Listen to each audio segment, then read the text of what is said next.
수가 보름 만에 다시 500명을 넘었습니다. 국내 변이 바이러스 감염 사례가 80건으로 확인된 가운데 국내에서 개발한 항체 치료제는 영국 변이에는 효과가 있지만 남아공 변이에는 억제 능력이 떨어지는 것으로 확인됐습니다. 설 연휴 첫날 곳곳에서 이어졌던 정체 구간이 빠르게 줄면서 고속도로는 비교적 원활한 흐름을 보입니다. 식사 금지 등 방역 조치가 강화된 휴게소는 한산했습니다. 조 바이든 미국 대통령이 취임 이후 처음으로 시진핑 중국 국가주석과 통화했습니다. 바이든 대통령은 중국 내 인권 침해가 우려된다며 압박했고 시 주석은 내정 간섭에는 반대하는 입장을 분명히 했습니다. 미국 국제무역위원회가 LG와 SK의 전기차 배터리 소송전에서 LG 측 손을 들어줬습니다. SK의 배터리에 대해 미국 내 수입을 10년 동안 금지했는데 이 문제를 풀 수 있는 합의는 앞으로 어떻게 진행되는지 알아봤습니다.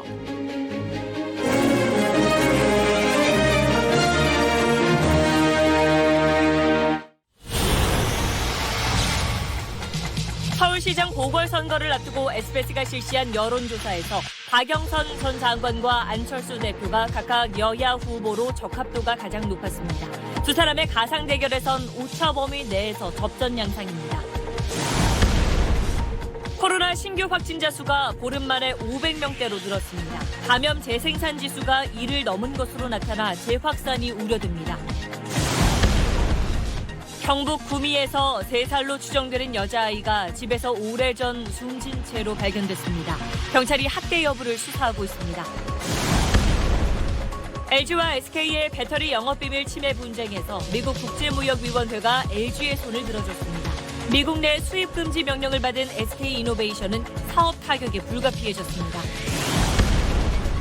바이든 미국 대통령이 시진핑 중국 국가주석과의 첫 전화 통화에서 불공정한 경제 관행과 홍콩 탄압, 위구르족 인권 유린 문제 등을 직접 거론했습니다.